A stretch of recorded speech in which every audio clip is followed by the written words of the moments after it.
Vamos conversar agora sobre um dos combustíveis fósseis mais utilizados na atualidade, que é o gás natural. Bem, a origem geológica do gás natural ela é muito semelhante à do petróleo, pois ambos eles vão se formar a partir da decomposição de matéria orgânica.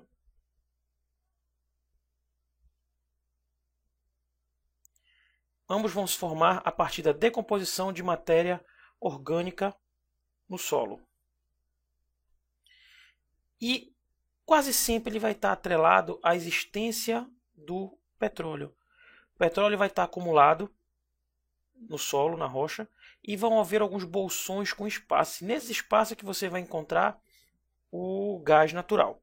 Ele é considerado uma das matrizes energéticas menos impactantes ao meio ambiente, muito menos impactante do que o petróleo e carvão. Deixa eu colocar aqui.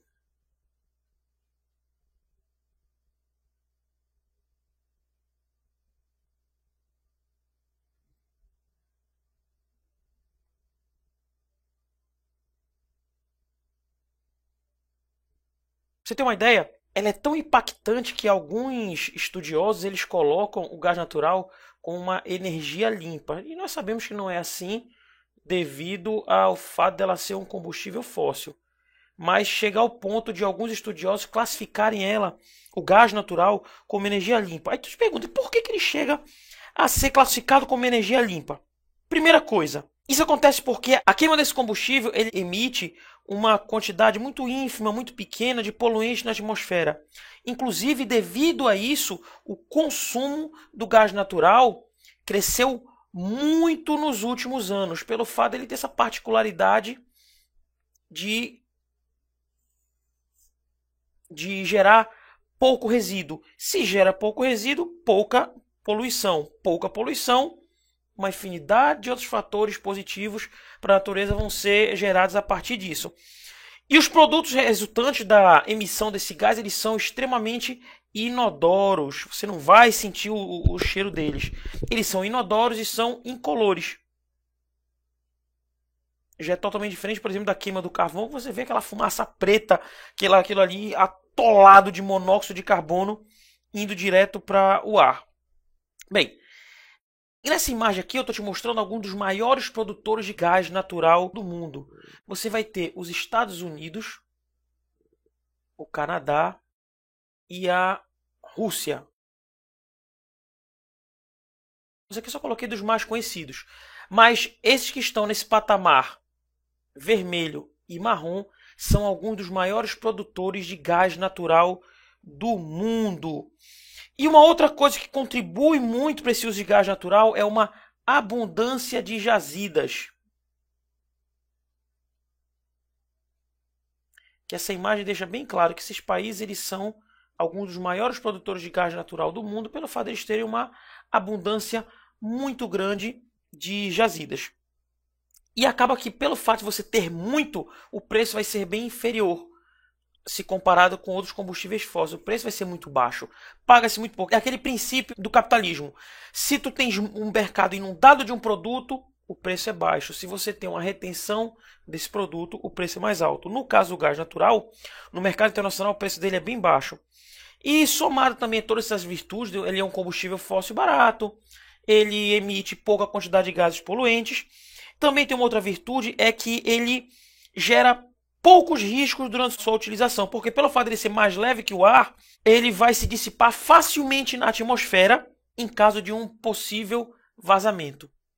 Vamos lembrar que esse gás natural, quando ele é produzido, ele é transportado através de gasodutos. Aqui eu coloquei nessa imagem alguns dos principais gasodutos do Brasil. No caso, em vermelho, nós temos os gasodutos que estão em operação nesse momento. Em amarelo, os gasodutos que nesse momento estão em estudo. Em roxo, os gasodutos que ainda estão em implantação. Laranja vai ser uma interligação entre um gasoduto do Nordeste e do Sudeste. E especialmente eu queria falar deste gasoduto, que é o da Bolívia Brasil, que ele vai desde a Bolívia em Santa Cruz de la Sierra, cortando parte do nosso território indo até a região sul.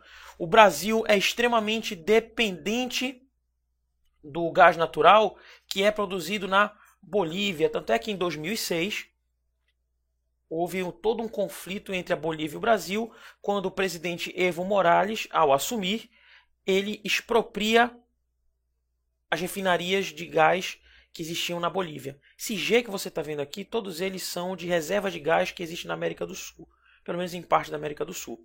O Evo Morales ele vai expropriar e a Petrobras vai ser obrigada a renegociar o valor que era pago por esse gás natural. Lembrando que eu te disse que o gás natural, devido à abundância dele, os valores são relativamente baixos.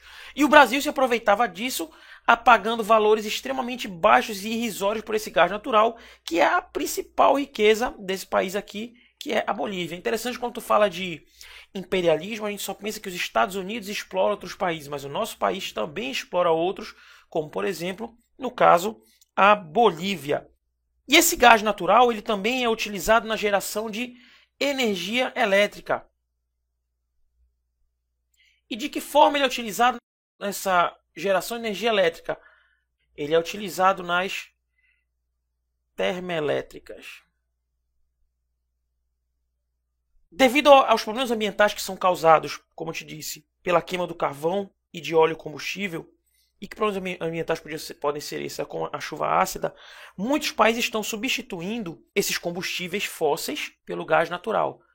Principalmente devido a aqueles aspectos que eu coloquei ali atrás, pelo fato dele ter uma aura limpa, como se ele fosse um combustível mais limpo. E ele realmente é, se tu comparar ele com o petróleo e os seus derivados, inclusive o carvão natural. E o fato dele também ser bem barato acaba fazendo com que muitos países optem pelo investimento em termoelétricas. Atualmente, para você ter uma ideia, o gás natural ele já é responsável por 22% da energia elétrica produzida no nosso planeta. E espera-se que até 2020 esse índice chegue a aproximadamente 30%. E nesse ponto, se ele chegar a isso aqui, ele vai ser a segunda matriz energética mais utilizada no planeta. Está caminhando para isso. Pra você ter uma ideia, no final do século XX, 33% das reservas de gás natural do mundo estavam nas repúblicas da ex-União Soviética e 34% nos países do Oriente Médio. E acaba que esses países vão ter um domínio muito grande na hora de estabelecer preços. Como eu já te disse numa outra aula, quem tem o poder no que diz respeito às fontes energéticas tem um poder, inclusive, maior no que diz respeito a outros países, como, por exemplo, aqueles que têm o poder do petróleo e agora referente ao gás natural, que está se encaminhando para ser uma das principais matrizes energéticas do nosso planeta.